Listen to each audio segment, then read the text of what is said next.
Bienvenidos a otra edición de día sábado dedicada a temas distintos a los que vemos en la semana, que son básicamente el país, lo que está ocurriendo en nuestro país, también algo de noticias internacionales, pero los sábados, ya saben, me dedico a temas más, no sé, llamarlos universales, generales, etcétera.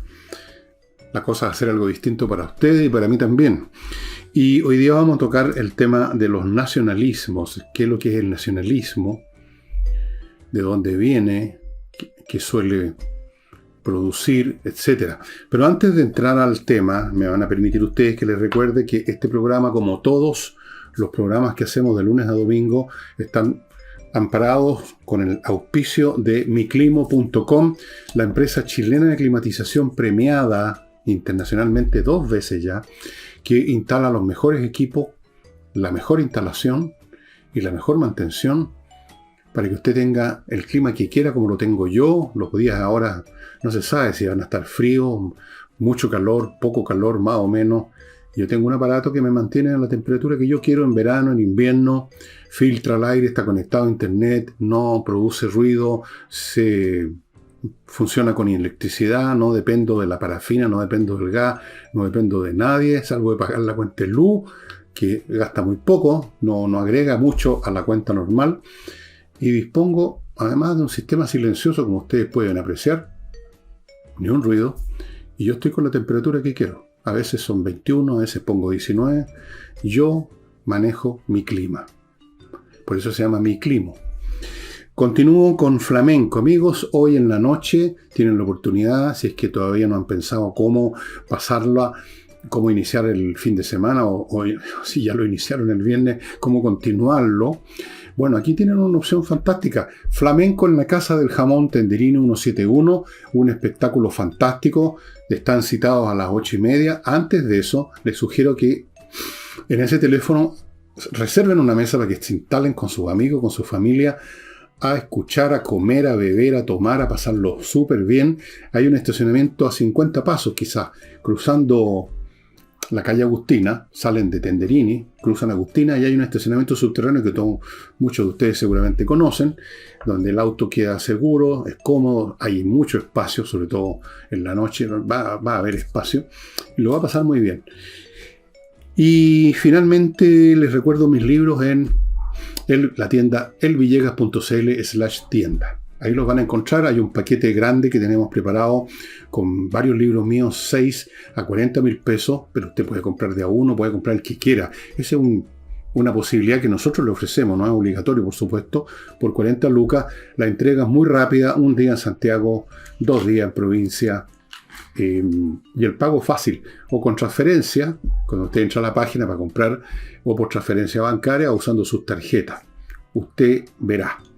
Y si hace con transferencia, ponga la dirección en el espacio donde se hace el pago, en el banco, en la pantalla hay un espacio para mensajes. Ponga de todas formas su dirección, pero no se olvide de eso. Alergia, ¿no? No. Ya. Dicho eso, amigos, entro en materia. ¿Qué es lo que es el nacionalismo? Nacionalismo. Hagamos una definición bastante obvia y que yo creo que sirve para empezar a trabajar este tema. Digamos que el nacionalismo, la persona que está, digamos, empapada de nacionalismo, que forma parte de un movimiento nacionalista, que se declara nacionalista, ojo, no confundir eso con simplemente patriota. Uno puede decir yo soy nacionalista, pero en el fondo lo que quiere decir es de que tiene cariño y está interesado en su patria, pero no más allá. El que participa de un movimiento nacionalista va mucho más lejos. Esa persona lleva a cabo una identificación pasional, emocional, visceral, con un colectivo étnico, político, cultural, una nación, que puede incluso no existir, como ya veremos. Puede ser simplemente una ilusión. Una identificación. Entiéndase lo que significa identificación. Identificación no es lo mismo que tener un gran afecto, una gran cercanía con algo. Todos tenemos gran afecto por nuestro país. Tenemos cercanía con nuestra historia. pero no nos identificamos en el sentido que nuestra identidad personal equivale a la identidad del colectivo. El nacionalista de verdad, el nacionalista que sirve como modelo de todos los nacionalistas, aunque no todos tienen el mismo grado, pero lo pongo como un modelo, como un tipo humano, es alguien cuya identidad personal como individuo no existe. Él simplemente se identifica con el colectivo del cual es miembro, se considera miembro. Eso es. No soy fulano de tal, sino que soy de tal nación. Y eso es lo único que le interesa y eso es lo que le siente que le da identidad. Eso es el nacionalismo en el alma de una persona. Ahora, identificarse con un colectivo, la nación es un colectivo, real o imaginario, muchas veces es imaginario, como ya veremos más adelante, es una postura psicológica absolutamente frecuente, la más frecuente de todas. No hay cifras, pero yo me atrevería a decir que más del 99% de los seres humanos, 99,99%, en un grado no siempre igual, no siempre extremo, tienden a identificarse con un colectivo. A veces con varios según las circunstancias, porque los seres humanos, la vida nos lleva a ponernos en distintos momentos, en distintas circunstancias, con diferentes referentes en un momento dado, ¿no es cierto? Podemos tener varias identidades. En el estadio nuestra identidad es el Colo-Colo, el Everton, la Chile. En la política yo soy de izquierda, yo soy de derecha, ¿sí? Y con distintos grados. Esto de identificarse con los colectivos es lo más frecuente que hay. Es lo más común. Es rara las excepciones de personas que tienen un total desapego. Yo les he contado en algún programa, en la medida que lo averigüé, en la medida en que he estado investigando la vida de un pensador francés que me ha interesado, me ha vuelto a reinteresar, se me había olvidado su existencia, lo había leído cabro chico, pero lo volví a retomar, Hippolyte Taine, que en el comienzo de su gran obra sobre los orígenes de la Francia contemporánea de él, Taine murió, el hombre estaba activo, digamos, en el último cuarto del siglo XIX, así que la Francia contemporánea que se refiere es la Francia de 1875, 1880, 1890, etc. Él, en el prefacio de ese libro, que es fantástico, que está en internet, que ustedes también lo están papel, está en digital, en formato digital y en formato papel. Habla de cómo hizo el libro, cuál ha sido la manera como lo va a plantear. En el prefacio nos advierte que lo que el lector puede esperar de su obra, ¿no es cierto? Como en todos los prefacios. Y él habla de sí y dice que nunca en su vida, ni de joven ni de niño, pudo sentir un apego a una causa, a una nación, a un colectivo, que siempre nunca se puso ninguna camiseta. Yo hubiera querido, pero no lo alcancé a hacer, tomar el Kindle donde tengo la obra de Taine, las obras completas, y haberles leído lo que dijo él mismo, pero se los resumo así. Y por eso dice él que afrontó la historia de cómo se llegó Francia a ser lo que era en su época de una manera desapasionada, fría, sin estar, digamos, inclinado a una cosa u otra por un sentimiento de pertenencia a Francia, porque era francés, Hippolyte. Pero son muy pocas las personas que funcionan de esa manera. Y cuando son identificadas por el resto, son vistas con mucha sospecha. Son vistas como un bicho raro, la verdad. Bueno, la mayoría de la gente se identifica en distintos grados, por supuesto, con uno o varios colectivos. El nacionalismo es una de esas identificaciones, con la nación.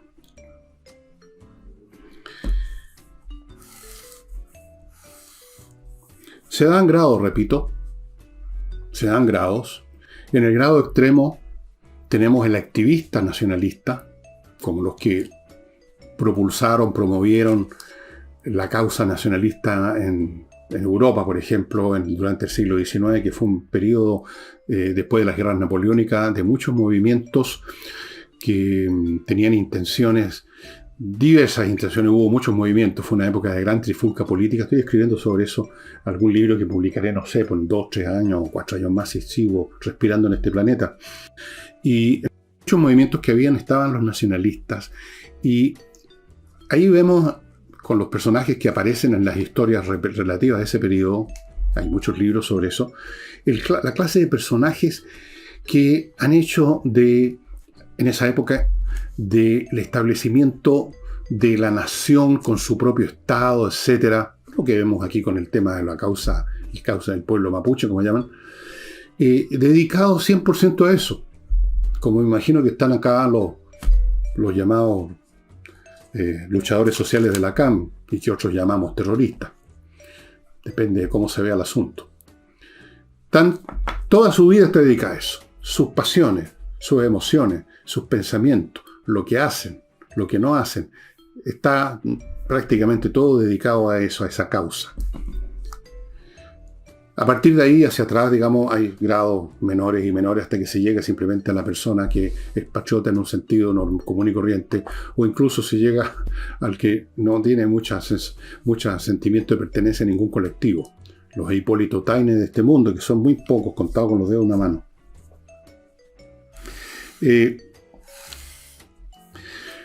Esta identidad con el colectivo puede ser, y suele ser, cuando tiene hasta cierto punto, funcional, positiva, para la subsistencia de una sociedad. Un mínimo de adhesión, no de identificación, o una identificación hasta un grado menor. Adhesión, no sé qué nombre darle a esta identificación con límite. Gracias a eso esa sociedad existe. Una sociedad no funciona solamente porque las personas que forman parte de ella sienten un interés racional de cooperar con otros para satisfacer sus necesidades. Yo hago esto, tú haces lo otro, intercambiamos, vivimos en este territorio, lo defendemos juntos porque nos conviene. Ese elemento racional no es suficiente. Hay un elemento emocional, un apego, algo así, algún grado de identidad relativo. Eso es importante para que esa sociedad sea capaz de defenderse cuando es atacada, sea capaz de muchas cosas que si solamente fuera un artefacto derivado de la racionalidad, de los intereses, digamos, sería bastante frágil. Y es funcional también para los individuos el sentirse en algún grado parte de un colectivo, de una tribu. La tribu nacional. Es importante en un grado. Ahora, el punto es que, como ocurre con tantas cosas en esta vida, pasado cierto límite, el asunto se invierte y se convierte en un elemento tóxico. Se convierte en un elemento destructivo. Se convierte en chauvinismo, como se llama. Se convierte en lo que se convirtió una parte importante, si no, yo diría la gran mayoría del pueblo alemán, en los años 30 con el nazismo. El nazismo hizo de una buena parte, especialmente de los jóvenes que son los primeros que entran en estas lógicas, hizo una buena parte de los alemanes, los jóvenes especialmente, repito, creyentes en que su nación, su etnia, incluso su raza, digamos, de frentón, la raza aria, de la cual los alemanes serían los supremos, o uno de los supremos, una de las supremas manifestaciones, pero ellos también consideraban como arios a los suecos, a los noruegos, a los ingleses también. Los llevó a pensar que eran una raza superior. Los llevó a la teoría del Übermensch, o sea, el hombre superior. Y cuando existe la creencia en un hombre superior, necesariamente como complemento existe la creencia de que hay un hombre inferior. Esos inferiores eran, primero que nada, los judíos, ¿no es cierto? Pero también los gitanos, también los franceses, los latinos, que si supuestamente existe una etnia latina en Europa, bueno, ahí metían a los franceses, a los italianos y a los españoles, a los portugueses. Los consideraban también no tan mal como los judíos, pero ahí, por ahí, digamos, Mahoma nomás. Entonces, Cuando se llega a eso, ustedes ya saben los resultados. Se producen toda clase de conflictos, eventualmente guerras, genocidios, odiosidades de todo orden, como las que se vieron en la Alemania nazi, porque resulta que Hitler no estaba solo. Fue seguido, fue apoyado y sus decisiones fueron puestas en práctica por millones de alemanes que creían a pie juntilla en la teoría del hombre superior de la raza aria, que creían en que Alemania como nación tenía un deber que cumplir, tenía una vocación de dominio, tenía una responsabilidad que implicaba naturalmente aniquilar a los judíos, aniquilar lo más posible o convertirlos en sirvientes a los eslavos, en Rusia, en Polonia, en otras partes. Mantener ahí a medio morir como una clase intermedia a los latinos, a los franceses, españoles. A eso lleva el nacionalismo. Como todos los ismos, es una distorsión emocional extrema y tóxica. Todos los ismos. Todos, sin excepción.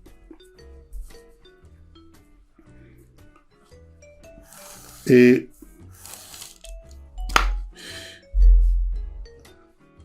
nacionalismo tiene raíces que se remontan no solo a la naturaleza humana en primer lugar, y a contingencias históricas. Con respecto a la naturaleza humana, y es un tema que seguramente en otros programas y por otras entradas lo he tocado, lo que ocurre, y seamos aquí realistas y no andemos con eufemismos del lenguaje políticamente correcto, una gran cantidad de seres humanos son y se sienten poca cosa. Punto. Se sienten minusválidos. Lo ocultan, lo niegan, se crean a veces fantasías así fantásticas sobre sí mismos, pero en el fondo nunca pueden evitar el conocimiento reprimido de que son inferiores a otros, de que no llegaron a donde querían, que son del montón, que valen poca cosa. Muchos seres humanos se sienten así. Tienen el complejo de inferioridad, como llaman los psicólogos. Y muchos de ellos son inferiores, digamos, en comparación con alguna norma que ellos mismos se ponen, o que está ahí presente en toda sociedad, porque en toda sociedad los seres humanos están divididos en distintos niveles de capacidades, de inteligencia, y hay algunos que son mejores que otros, pues eso es evidente, en algún rubro que sea. No sé si en general como personas, pero en algún rubro. Y eso está a la vista por mucho que se niegue, por mucho que se chaquetee, por mucho que la envidia quiera destruir, por mucho del sí, pero esto y el otro. En el fondo de esas mismas personas que dicen eso y que tratan de chaquetear y ningunear a medio mundo, lo hacen precisamente porque saben que existe esa diferencia. ¿Cómo resuelven eso los seres humanos? ¿Cómo escapan de esta sensación personal de que como individuos no son la gran cosa? Escapan identificándose, sumergiéndose, desapareciendo en el seno de una tribu que es poderosa, en la cual además obtienen, por así decirlo, beneficios adicionales y paralelos. Estoy con otros, estoy calentito junto a otros que sentimos lo mismo. Y somos muchos. Eso nos hace poderosos. El fenómeno, digamos, que se ha comentado tantas veces en un nivel bastante chanta y rasca, pero en fin, el monstruo de la Quinta Vergara, como dice. Ahí los tipos que se suman a la vociferación para echar abajo a alguien o para encumbrar a alguien, porque las dos cosas son siempre acciones extremas, lo de la muchedumbre, o matar a alguien, colgar a alguien o endiosar a alguien. No hay una cosa intermedia. Una cosa intermedia supone un juicio racional y las multitudes no están para hacer juicios racionales. Entonces se sienten poderosos. Yo soy parte de este ente que es capaz de elevar o reventar a alguien.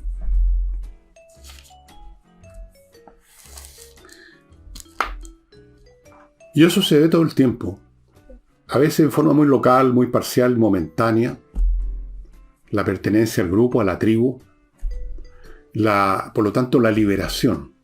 El individuo que se deja de ser individuo, sino que se convierte en miembro de un grupo, de un colectivo maravilloso, poderoso, el Übermensch, etc., se desaparecen sus problemas como individuo. Se acaba su responsabilidad personal. Ya no tiene responsabilidades personales.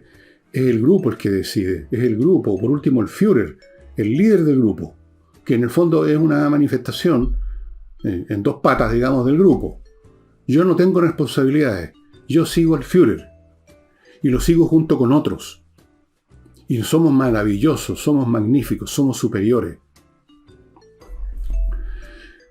Y esto, a su vez, asume y supone, y esto es un espectáculo que usted también puede comprobar hasta en los niveles más chantas, más rascas, más anecdóticos, esta pertenencia a la tribu, esta identificación con un colectivo, inevitablemente casi siempre va unida a una acción o una postura o una actitud agresiva hacia otro grupo. El nacionalista no se limita, y el caso de otra vez de los nazis está a la vista, no se limita a creer de que son maravillosos, que son macanudos, que son los mejores, que es la raza superior, sino que inmediatamente empieza primero a mirar con desprecio, después con hostilidad y después quiere aniquilar a los inferiores. Y con eso se encuentra otro beneficio este individuo que está en el grupo, porque esos mismos resquemores, resentimientos que lo llevaron a formar parte del grupo para escapar de ese sentimiento de minusvalía que generaba rencor y resentimiento o ardiendo a fuego lento todo el tiempo, encuentra además este beneficio adicional, que puede descargar ese resentimiento en la forma de rabia contra un blanco. Contra un blanco.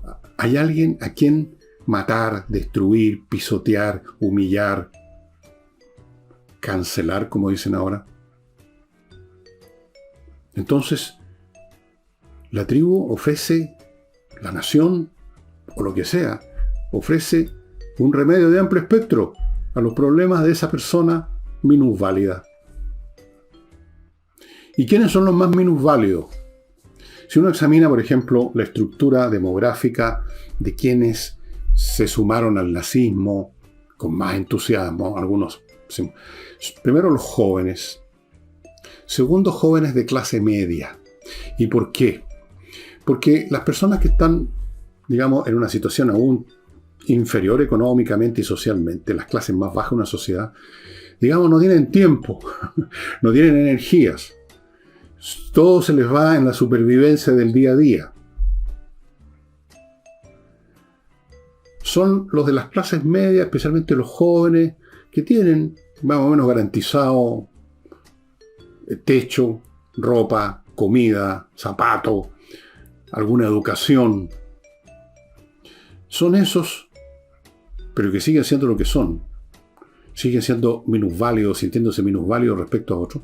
Son esos los que tienen tiempo, los que tienen energía, los que tienen, digamos, las condiciones para asumir la tesis más simplona que les diga que él pertenece a un pueblo superior, pertenece a una nación maravillosa y que esa nación maravillosa primero tiene derecho a tener, si es que no lo tiene, un estado propio, y luego si lo tiene, tiene derecho a aplastar a otros porque nosotros somos macanudos.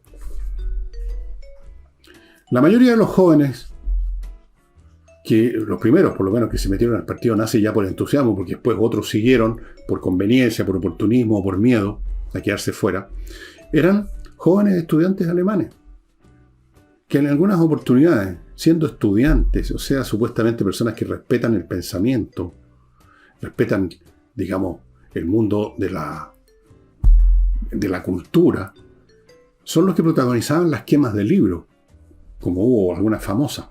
Bueno, antes de seguir ahora, amigos, con esto del nacionalismo y sus horrores, porque eso es lo que genera, permítanme contarles de la barbería Le Moustache, que usted ubica en el sitio lemoustache.cl, que le ofrece a los caballeros y jóvenes que tienen barba y bigote, o solo barba, lo que sea, pero que también tienen pelo y quieren arreglarse la cabellera. La barbería Le Moustache les ofrece esos servicios y de una manera muy espectacular. Es como subirse a la máquina del tiempo. Ellos se han preocupado de que estos sillones donde usted se sienta para que lo atiendan sean como esos antiguos que usted ve quizás en las películas de gángster, donde está el gángster que le van a meter un balazo, está echado para atrás mientras lo están afeitando. Bueno, aquí no le van a meter ningún balazo. Esos muebles como de loza grande. Los barberos están con túnicas blancas completas, delantales. Creo que está sonando una música de los años 20, 30 por ahí. No sé si la habrán puesto o no, fue una idea de alguien por ahí. Todo es un ambiente del pasado que resulta entretenido. Qué mejor evasión, no solamente el lugar físico donde uno se escapa de la calle, el ruido de las peloteras de hoy en día, sino que además puros hombres que pueden conversar de lo que quieran, y este ambiente antiguo, con estos sillones antiguos, con estos barberos antiguos, todo así, de manera tal que es mucho más que ir simplemente a una cosa utilitaria que le arreglen a uno la barba y el bigote. Es una experiencia entretenida. Lamentablemente yo no uso barba y bigote, porque si no ya estaría ahí echando el pelo, como dicen. Barbería Le Moustache. Entre a lemoustache.cl y vea los locales y los horarios y todo lo demás. ¿Ok? Sigo con un nuevo auspiciador que recibo con mucho gusto, obviamente. Y es una agencia de viajes, se llama Nuevo Destino. ¿Qué ofrece esta agencia de viajes? Primero, es una agencia que no la inventaron ayer, que tiene mucha experiencia porque lleva años en este mercado. Primera cosa, eso es una garantía de calidad. Segundo, dan un servicio personalizado, no con un chatbot, con esas voces mecánicas que aparecen en muchas partes cuando usted llama a un lugar y aparece una voz robotizada diciéndole toque la opción 1, toque la opción 2. No, son personas de carne y hueso que lo atienden. Los destinos, donde quiere el cliente y a los mejores precios.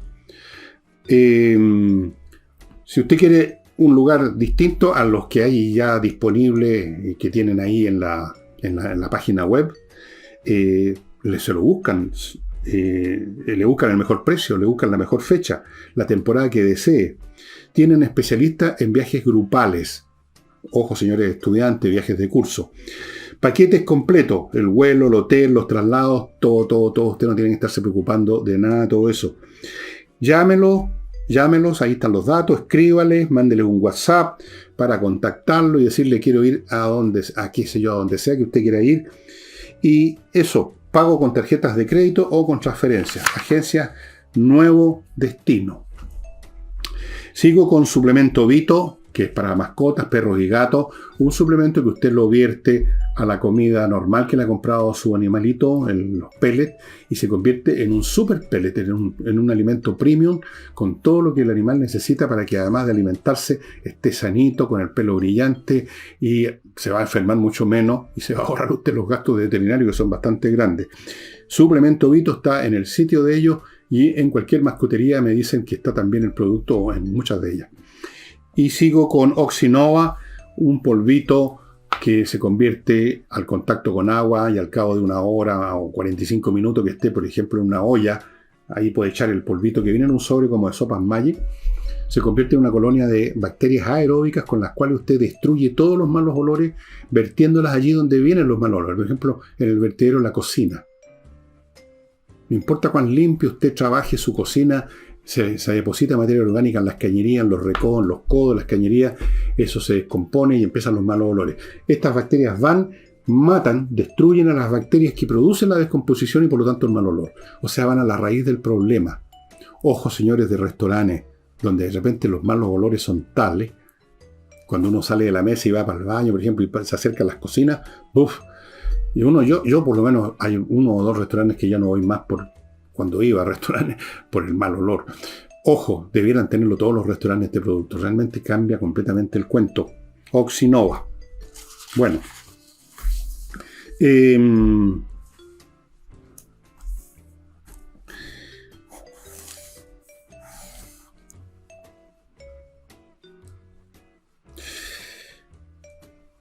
Hay una cosa bastante curiosa con esto del nacionalismo. El caso, por ejemplo, de los nacionalistas europeos del siglo XIX, que es un tema que estudié un poco lateralmente en un libro donde se analiza los procesos de revueltas y motines que hubo en Europa después de la guerra napoleónica. Hubo en 1820, en 1830, en 1848, especialmente en 1848, y ahí aparecen los movimientos nacionalistas. Los movimientos nacionalistas, dicho sea de paso, son también originados por estas personas como de clases medias que tienen tiempo, un poco más de educación y empiezan a elucubrar a un nivel más o menos de tercera categoría, porque los verdaderos pensadores no entran en esas lógicas nacionalistas, patoteras y colectivistas, están en otras. Así que son siempre intelectuales de rascas, digamos, más bien, gacetillero, plumario, bueno. Y hacen la presuposición que cierta nación existe simplemente sobre la base de una serie de cosas que nunca existieron. Sobre la base de un idioma, por ejemplo, una lengua. Que puede existir, pero normalmente no existe una lengua en ninguna parte. Existen distintas jergas y dialectos. Asumen un pasado dorado donde esa nación ya existía, no se sabe cómo ni dónde, que tenía una cierta comunidad cultural, que tenía una comunidad étnica, cosa que rara vez ha ocurrido. Hay algunos sectores del planeta donde sí hay mucha comunidad étnica en China, por ejemplo, porque no se han movido de ahí los chinos, digamos, se copulan unos con otros nomás, pues entonces evidentemente se genera un tipo étnico, racial, digamos, bastante claro. Pero fuera de eso, somos más bien seres bastante revueltos étnicamente hablando. Entonces, lo que quiero decir es que estos promotores del nacionalismo se basan en fantasía, y yo creo que lo hemos visto en Chile con el tema de los pueblos originarios. Si ustedes examinan todas las cosas que se dicen sobre los pueblos originarios, van a ver que la mayoría de ellas no corresponden a los hechos. Las cosmovisiones nunca existieron. Algunas artes o prácticas, por ejemplo, metalúrgicas, no existían, no las tenían esos pueblos originarios, fueron posteriores. Se inventa mucho. Y aquí les quiero mostrar un libro que trata paralelamente, lateralmente, podríamos decir de eso, de un gran historiador marxista, Erich Hobsbawm, que tuve el gusto de conocer brevemente, sí. La invención de la tradición. Aquí se refiere a las tradiciones, básicamente, especialmente las tradiciones británicas, pero vale el argumento de Hobsbawm para el tema de los nacionalismos. Se inventa retrospectivamente algo que nunca existió. Las tradiciones que se supone que tal o cual costumbre tiene milenios, siglos, las acaban de inventar hace 20 años, alguien la inició y después la revisten, se olvidan del origen, las personas, se reviste de un origen legendario y se crea una tradición que fue inventada ayer. Lo mismo pasa con los orígenes nacionales. Normalmente no hay orígenes nacionales.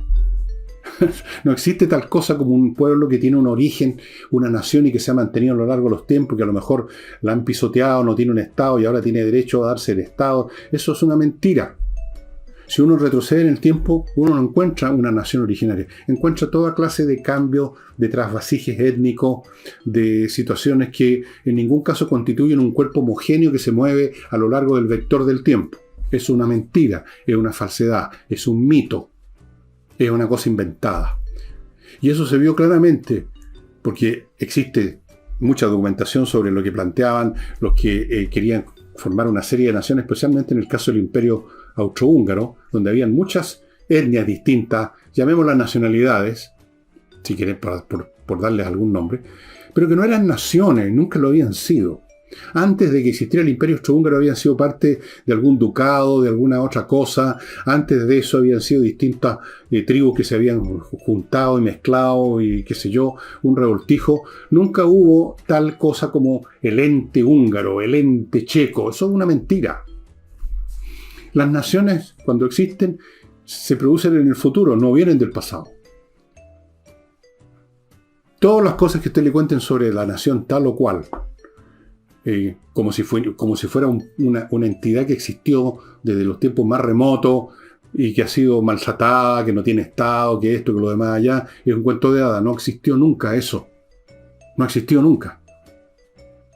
Los estados o las naciones se llegan a formar en el futuro, no vienen del pasado. Es una fabricación, no una tradición ni una resucitación.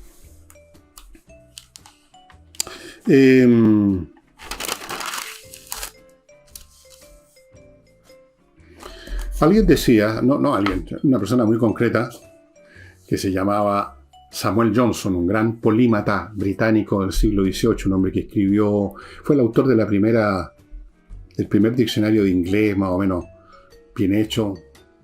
No tenían diccionarios antes tan completos como el que hizo, definiendo un montón de palabras, Samuel Johnson, un tipo muy interesante de la intelectualidad británica del siglo XVIII, mediados del siglo XVIII. Y él fue el autor de la siguiente frase que voy a citar: el patriotismo es el último refugio de los canallas. Con patriotismo él se refería, yo diría, a nacionalismo, a la exacerbación de lo que podríamos llamar un natural afecto e interés por una necesidad de preservación del lugar donde uno vive y donde uno nació. Porque hay una cuestión ahí de interés racional. Uno defiende a su patria porque este conglomerado en el cual uno nació y vivió tiene un territorio del cual uno es propietario junto con los demás, y naturalmente queremos defenderlo porque en él vivimos, en él tenemos nuestros recursos, compartimos muchas cosas, otras no. Y, ok, pero el ismo, el patriotismo, que es un ismo, o más bien dicho, el nacionalismo, no confundir con el patriotismo normal, es otra cosa. Decía él que el último refugio de los canallas, porque el canalla, un canalla es canalla por lo que es como individuo, por lo que hace como individuo. Entonces, al arrojarse a esa piscina que es la tribu nacional, la patria, se desvanece ahí. Puede usar además el patriotismo como una justificación de lo que ha hecho, etc. Por eso que, por muchas razones, Samuel Johnson dijo eso. Y yo podría decir ahora, para cambiarlo, el nacionalismo, el ismo, es el último refugio, no de los canallas, sino que de los idiotas. Podríamos, pero con todo respeto. Ahora, el nacionalismo, ¿cómo se vive? ¿Cómo se experimenta? ¿Cómo lo vive una persona que podríamos decir este es un nacionalista, un chauvinista, un extremista de la nación? Bueno, vamos a compararlo ahora con otra cosa primero, para que resulte clara la diferencia.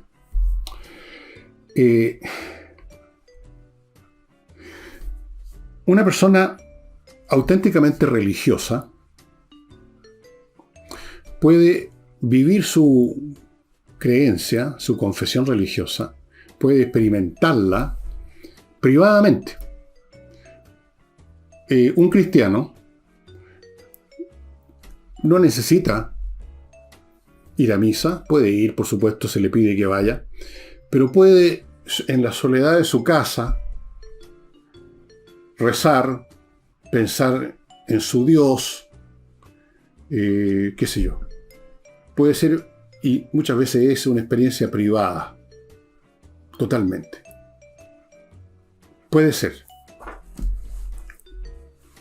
En cambio, el nacionalismo nunca es una experiencia privada.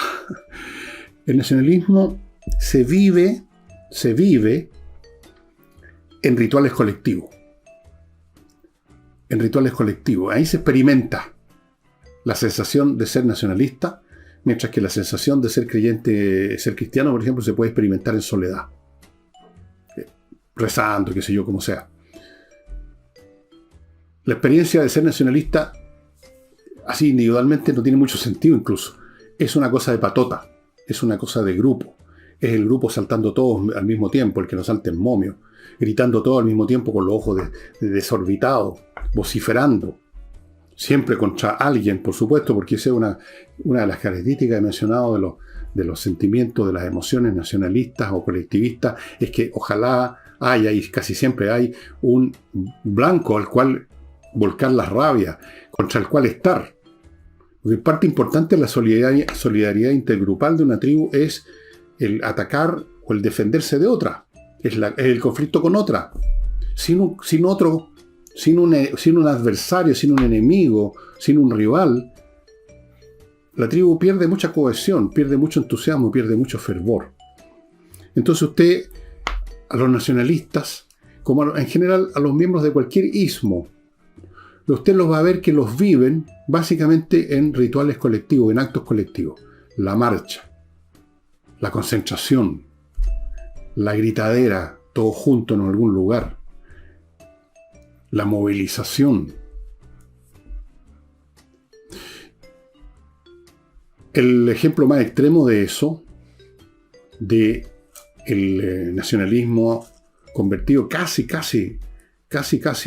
en coreografía, la dio también el nazismo, porque el nazismo ha sido un modelo de nacionalismo extremo tan perfecto como la Revolución Francesa es un modelo de las revoluciones políticas. Vean ustedes, porque hay millones de videos, ustedes los pueden encontrar en YouTube, los rituales nazis. Siempre eran rituales, masas desfilando. Ojalá en la noche, porque da una sensación de espectáculo mejor.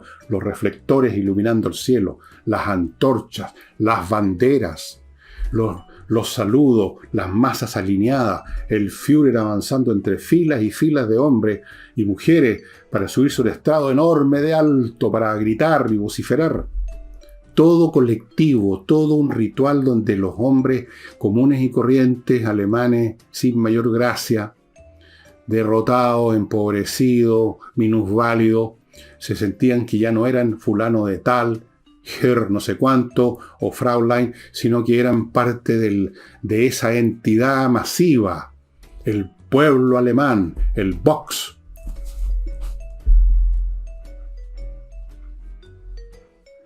Usted no vive el nazismo, los que lo vivieron, así en su casa echado para atrás en un sillón. Usted lo vive en una patota. Usted lo vive odiando a los judíos. Usted lo vivió, los que lo vivieron, guerreando contra los rusos, los polacos, los franceses, los ingleses. Eso es una postura necesariamente colectivista que se manifiesta y se celebra en ritos colectivos. Otro libro que les puedo recomendar, donde hay un capítulo completo dedicado al tema de las naciones, el capítulo 5, Pueblos Escogidos, Mesianismo Político y Nacionalismo, es este libro, Poderes Terrenales, que se lo he mostrado por otros motivos, de Michael Burleigh, un libro muy interesante. Una de las tesis de Michael es de que el nacionalismo, como otros movimientos ismos, tienen su origen en el otro ismo, que es el cristianismo. La cosa épica, la cosa que va más allá de lo normal, que trasciende los límites del mundo de todos los días. Incluso dice Burleigh por ahí que muchos que se sumaron a los movimientos nacionalistas fue por el derrumbe en sus corazones de la fe cristiana, entonces tenían que subirse a otro carro, subirse a otro movimiento. Y ahí estaba el nacionalismo, ahí estaban estos intelectuales de cuarta o quinta categoría predicando sobre sus naciones, sobre su lenguaje, sobre su cultura especial, sobre lo fantástico que eran y la necesidad, por lo tanto, de tener un Estado propio, etc.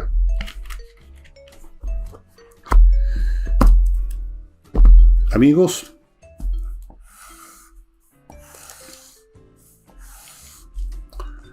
hoy en día, con un mundo que, si usted examina la historia humana desde los primeros tiempos hasta ahora, se refleja obviamente, claramente, una creciente aglutinamiento de la población humana en entes políticos más grandes, más masivos.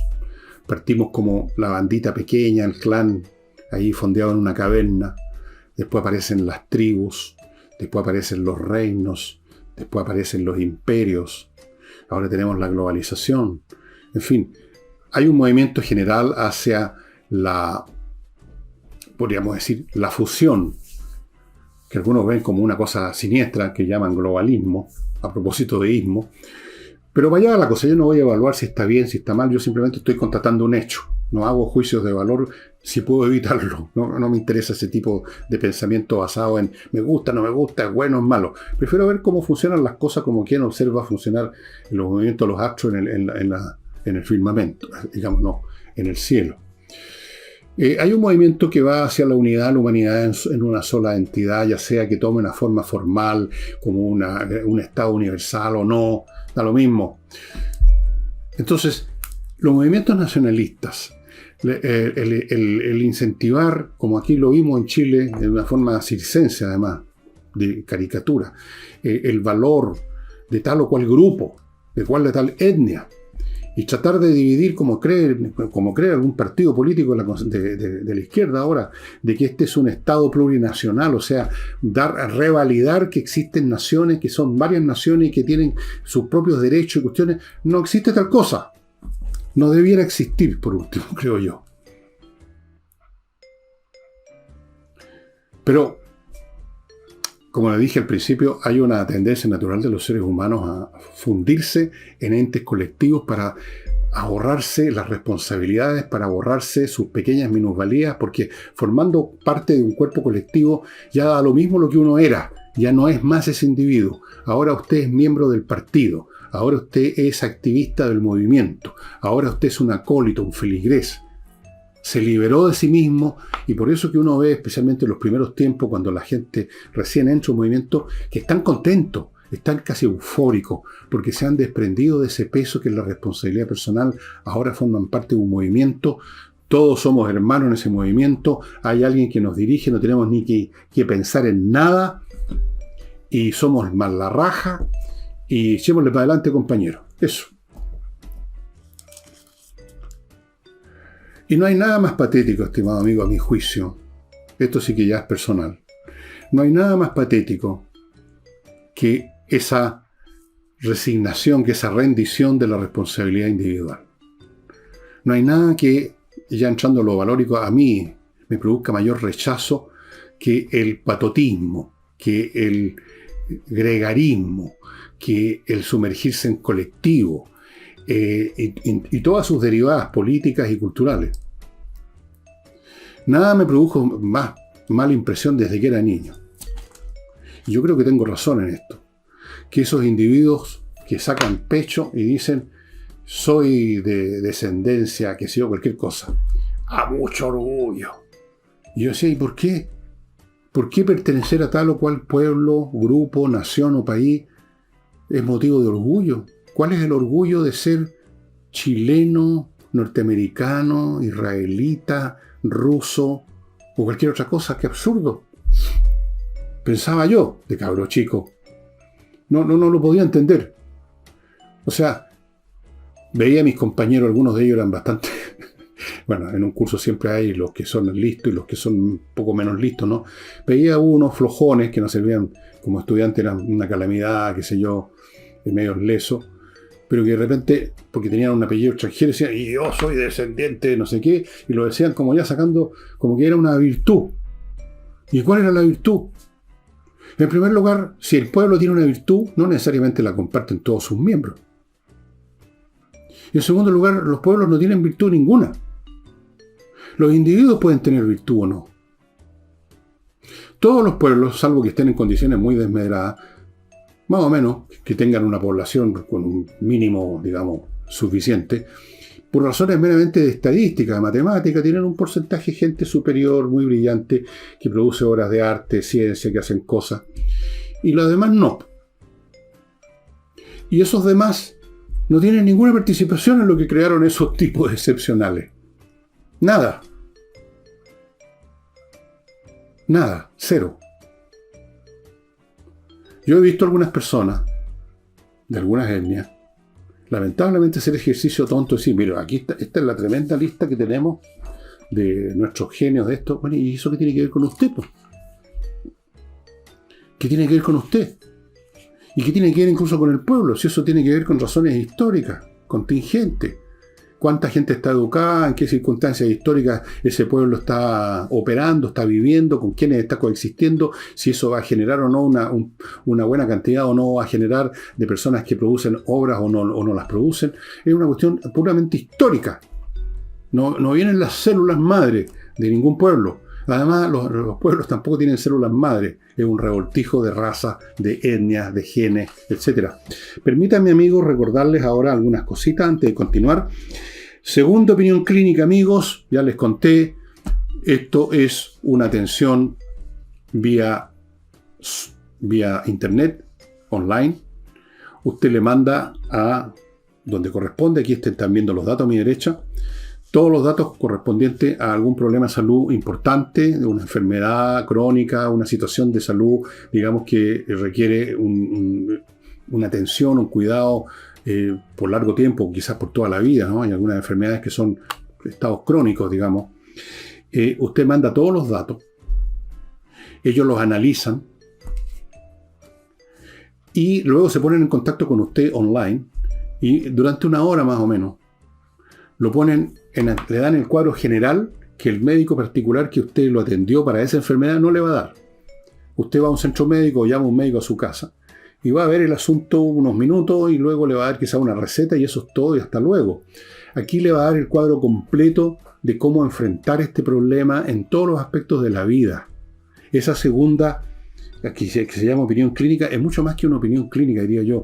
Es, por así decirlo, un plan de vida en relación a la enfermedad que usted tiene, cosa que va más allá de los fármacos que tiene que tomar o de los cuidados que tiene que tener. Es todo un cuadro y eso, que hoy día uno no encuentra, se lo da segunda opinión clínica. Así que si usted está en una situación como esa, o tiene un pariente que tiene diabetes, que es una cuestión de largo plazo, o cáncer, un cáncer complicado, que se puede operar o no, pero en fin, es un tema de largo plazo. Los cánceres son jodidos, todos sabemos eso, esa es la realidad.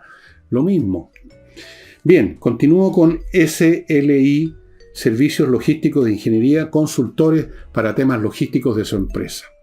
La logística es la mitad de una empresa, la otra mitad es la parte administrativa, contable, financiera. La otra mitad es el movimiento, las cosas, las cargas, los containers, el bodegaje, el mover de aquí para allá. Todo eso es la logística y esta empresa, estos consultores, observan, analizan su logística, le dan recomendaciones para mejorarla, le buscan gente para mejorarla, le ofrecen planes alternativos, modelos logísticos. Todo lo que tenga que ver con la logística usted lo puede mejorar varias veces y eso va a significar una mejor rentabilidad y le va a significar entonces un enorme beneficio para su empresa. Póngase en contacto. Kaizen Automotriz, el taller que se especializa en la mantención preventiva. No espere que lo deje en pana el auto, y los autos lo van a dejar en pana no en su casa, sino que en la carretera o en la calle. Pues donde usted lo está usando, ahí se queda en pana. Entonces, para que eso no pase, llévelo a Kaizen Automotriz, aunque el auto parezca que no tiene nada. Ellos hacen una revisión integral, 40, 50, 60 ítems o más. Yo lo sé porque tengo la lista de uno de los autos que me lo vieron. Es impresionante, todo. Y ven qué es lo que está por fallar, qué es lo que ya está fallando y que está andando a medio morir saltando y que hay que cambiarlo. Qué cosa podría ya venir a ocurrir en 6 meses más, en 2 meses más. Realmente vale la pena para evitarse problemas y quedar botado, amigos. Kaizen Automotriz. Fuera de eso, naturalmente, reparan lo que haya que reparar, obviamente. No solamente hacen el diagnóstico, hacen la reparación. Sigo con conversaciones numéricas. Este ingeniero que enseña matemáticas de una manera tal que los niños, que incluso que detestan las matemáticas, cambian completamente. Se dan vuelta, los da vuelta. Les empieza a gustar la matemática, por lo menos ya no la detestan y les cambia la vida, porque detestar las matemáticas significa, por Dios, cerrarse muchos caminos de carreras, de profesiones, digamos, cerrarse caminos de la vida. Yo no estudié tal cosa porque había matemática y estudié esta otra, y toda su vida se determinó porque no quiso estudiar tal carrera porque había matemática y no le gustaba. Bueno, eso es un curso. El otro es la preparación para las pruebas de ingreso a la universidad, la PAES. Y el tercero, programación para niños. Una excelente manera de ejercitar el mate de los cabros y ordenárselo. La programación, además que es muy entretenido. Producir un programa en un papel, las líneas de código, y luego ver, digitarlo, entrar las instrucciones al computador y ver cómo funciona. Muy entretenido. En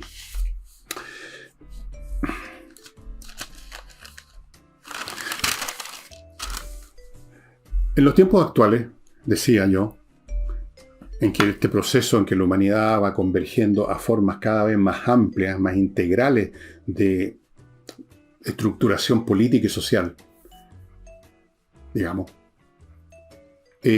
resulta un anacronismo muy interesante, muy raro, esto de que hayan brotado tantos movimientos, ya sea que se llamen nacionalistas o no, pero que son particularistas, llamémoslo así, que hacen énfasis en el valor absoluto de una postura, de una idea, de un pueblo, de una etnia, qué sé yo, y en función de eso llevan a cabo acciones militantes que a veces se pueden convertir en terrorismo, como ocurre con el terrorismo islámico, los extremistas islámicos. Es muy curioso y al mismo tiempo es muy comprensible, porque en la misma medida, estimados amigos, en que los referentes en el medio de los cuales nos movemos, el marco social en que nos movemos es más amplio, no ya una tribu chiquitita, un clan, una familia, un pueblito, sino que entes mayores y mayores, la sensación de vacío, de minusvalía de las grandes masas es mayor, es mucho mayor, a lo cual se suman otros factores.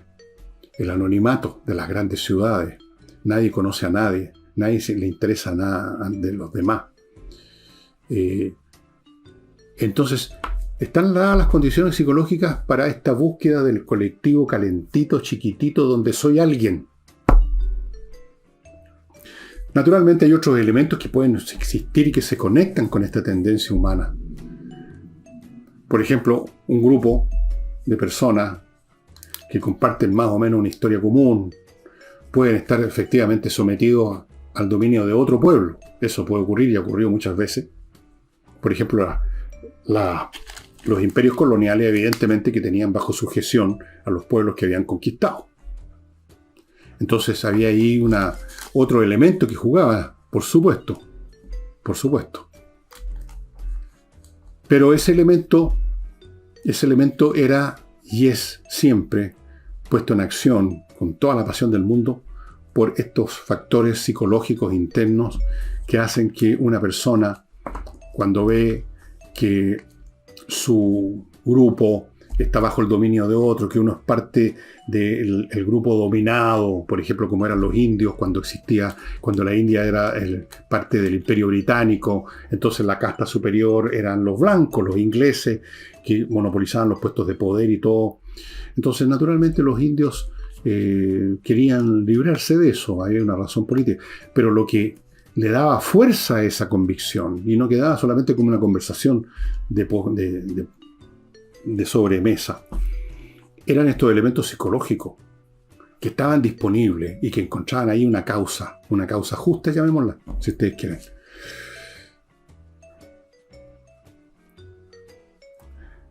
Ningún movimiento social, ya sea una revolución, un movimiento nacionalista, lo que sea, puede llegar a funcionar realmente más allá de una cosa mínima, sin el aporte de este combustible enorme que son las pasiones humanas que vienen de un fondo común, dentro de cada individuo, dentro de cada conglomerado de individuos, un fondo común que tiene que ver con rencores, resentimientos, sensaciones de minusvalía, de que se es explotado, o que se es subyugado, humillado, emociones derivadas de las más diversas causas, resquemores por cosas que nos pasaron a nosotros, a nuestros padres, historias familiares. Esos son los potenciales psicológicos que movilizan la historia humana, al final de cuentas, y por supuesto los nacionalismos y las revoluciones. Ojalá ustedes pudieran leer, ustedes pueden leer, es cuestión de que lo busquen y lo compren, este libro de Taine, porque que les he mencionado de los orígenes de la Francia contemporánea, porque hay un análisis maravillosamente bien hecho acerca de la Revolución Francesa, y él se centra mucho en el análisis de estos factores psicológicos que se iban acumulando en distintas partes del cuerpo social francés, que se sentían humillados, subordinados a la nobleza, a la monarquía. Pero sin ese elemento psicológico no habría habido ningún cambio. De hecho, se lo voy a probar al revés. Cuando un grupo dominado, un grupo que está como estaban esos franceses por la monarquía, pero resulta que al mismo tiempo hay un conjunto ideológico que explica esto con razones metafísicas de que ellos están ahí porque por sus vidas anteriores, como era la teoría de castas en la India, entonces no ocurría ninguna revolución ni ninguna revuelta. La gente que estaba en esa situación subordinada se mamaba a eso, porque decían, esto es parte es mi karma, es el resultado de mis vidas anteriores. Y si yo estoy en el último escalafón de las castas. No me acuerdo cómo se llamaban los que estaban en el último escalafón de las castas de la India. Los que estaban más arriba eran los brahmanes. Los últimos eran los parias, los parias. Bueno, el paria no se iba a rebelar, como se rebelaron en algún momento los campesinos franceses o las clases medias franceses contra la monarquía. No se iban a rebelar porque inmediatamente emergía esta explicación. Bueno, yo estoy aquí porque mi karma. Y eso incluso eliminaba esas tensiones, esos conflictos, esos resquemores, lo sublimaba con la idea de que, bueno, si me porto bien en mi posición social que me tocó por mi karma anterior, la próxima reencarnación voy a estar en otra posición mucho mejor. Así que este elemento emocional, si es posible, si no es, digamos, controlado por una ideología, por una explicación mística, religiosa, es lo que le da fuerza a estos movimientos. Y ese elemento emocional nunca es un elemento positivo en el sentido de que es un sentimiento de satisfacción, un sentimiento de felicidad, porque con la satisfacción y felicidad usted más bien pretende que, digamos, que no se mueva ni una hoja en el mundo, porque usted es feliz y está satisfecho en el mundo tal como es ahora. Usted lo quiere cambiar si está insatisfecho, si usted está resentido, si usted está molesto, si usted se siente oprimido, si usted se siente bajoneado, si usted se siente que lo han aplastado, si usted se siente poca cosa. Entonces se va a sumar un movimiento para echar todo abajo. O se va a sumar un movimiento para enaltecer este Dios que es la nación, el Übermensch. Se va a sumar a eso. Si está complacido no se va a sumar absolutamente a nada. Usted se va a echar para atrás en la vida, por así decirlo. Así que, sin estos movimientos, sin estos elementos emocionales que vienen del pecho de millones de seres humanos, no hay nacionalismo, no hay fascismo, no hay comunismo, no hay cristianismo, no hay ninguna de esas cosas. Nada. Cero. Y de hecho hay momentos en algunas sociedades y por un intervalo en que se dan estas circunstancias, en que hay un credo, una explicación que apacigua, que explica, que hace, que resigna a la gente. Y esos son los tiempos en que no hay ningún ismo funcionando. Y la sociedad se prolonga tal como es por los siglos de los siglos. Amén. Yo creo que un caso clásico de eso, aunque habían revueltas de vez en cuando, es Egipto, el Egipto de los faraones. Miles de años en que no cambiaba nada. ¿Por qué? Bueno, lean ustedes un poco acerca de las creencias religiosas de los egipcios y se van a dar cuenta de por qué. Bien, amigos, una última cosa. Gigena, la academia de música que vía online le enseña a tocar un montón de instrumentos: guitarra, piano, órgano electrónico, contrabajo, saxofón, batería, ukelele, flauta traversa, flauta dulce, montones de instrumentos, la voz también, la educación de la voz, todo eso online, lo cual lo hace muy fuerte, muy cómodo seguir las clases. Si usted quiere saber cómo es la cuestión, póngase en contacto con gigenaproducciones.com y pida una clase demo, la clase completa, no un par de minutos, la clase completa gratis. Sigo con González y compañía, un bufete de abogados penalistas para hacerse cargo única y exclusivamente de temas penales. O sea, si usted ha sido imputado por un delito que está contemplado en el Código Penal, más le vale ponerse en manos de estos especialistas que son muy conocidos en la plaza por los grandes éxitos legales que han tenido. Y termino con tiendaancestral.cl, una tienda donde se producen, es una fábrica y una tienda al mismo tiempo, elementos hechos con fibras naturales como pantallas, canastos, etcétera, como lo que usted está viendo aquí en la fotografía. Entre al sitio, tienen montones de productos más que los que ven en la fotografía, precios muy especiales, despachan a todo el país. Amigos, ojo con los nacionalismos, ojo con estas teorías de pueblos que están exigiendo tal o cual cosa. Eso es, primero, está basado en fantasmas, está basado en mitos, está basado en cosas que nunca existieron y además generan conflictos de la grandísima, ya sabe qué. Lo hemos vivido, lo hemos visto, lo estamos viendo en Chile. Producen conflictos. Los peores conflictos que se produjeron a propósito en la Europa del siglo XIX, en esa época tumultuosa después de las guerras napoleónicas, fueron los conflictos nacidos de los nacionalismos. Son los peores. Son los peores. Son los que manejan más de estos, como dijéramos, contenidos emocionales de las poblaciones y los emplean inevitablemente contra alguien. Inevitablemente todo nacionalismo es contra alguien. No existe un nacionalismo que se mire el ombligo. Siempre es un nacionalismo contra otra nación. Siempre. O casi siempre. Yo diría que siempre. Siempre. No vienen a cuento hoy en día. No vienen a cuento. No vamos para allá. El mundo no va para allá. Yo sé que hay algunos de los que ven este programa, porque yo de vez en cuando veo los comentarios, que se han creado un fetiche del globalismo y explican todo con el globalismo y una conspiración globalista. No hay una conspiración globalista, hay un proceso globalista. Inevitable que viene desde los primeros reinos e imperios que se crearon. Son las primeras formas balbuceantes de a lo que va la humanidad en un futuro no tan lejano, ni tan cercano tampoco. Eso es así y va a ser así por razones mucho más poderosas que los deseos y los gustos de los individuos. Bueno, estimados amigos, eso sería todo por hoy. Espero que lo que yo les he conversado les sirva de algo. Por último, para molestarlos, para que me reten o me refuten o traten de refutarme con algún argumentos, no epítetos, acerca de los nacionalismos. Los ismos son siempre una peste, esa es la verdad. Y eso sería todo por hoy, estimados amigos. Nos vemos mañana con un hecho, un personaje o lo que sea que todavía no decido cuál puede ser, pero ya buscaremos algo que yo crea, por lo menos que yo crea que puede entretenerlo y que les puede servir de algo. Nos estamos viendo.